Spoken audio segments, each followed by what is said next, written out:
Comedy, action र जङ्गल एडभेन्चरको फुल package हेर्न मन छ भने चाहिँ साथीहरू welcome to the jungle Bollywood movie चाहिँ अहिले थिएटरबाट निक्लेर चाहिँ ओटिटीमा रिलिज भइसकेको छ साथीहरू होइन।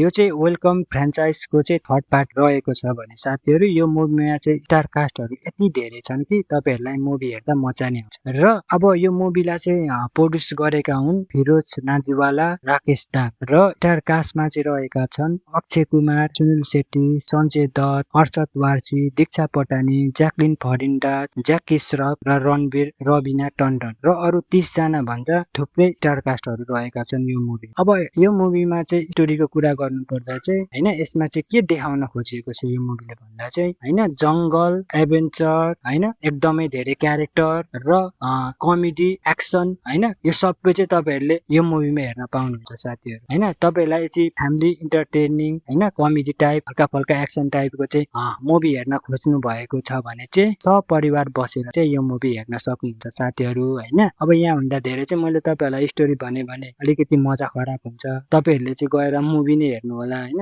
कस्तो छ भने थाहा पाइहाल्नुहुन्छ। यो मुभी चाहिँ अहिले जियो हटस्टारमा चाहिँ हिन्दी डबिङमा रिलिज भएको छ साथीहरू, जहाँ चाहिँ गएर तपाईँहरूले यो मुभी हेर्न सक्नु है त साथीहरू। भिडियो मन पर्यो भने चाहिँ मेरो च्यानललाई एक सब्सक्राइब भए पनि गरिदिनु होला है त।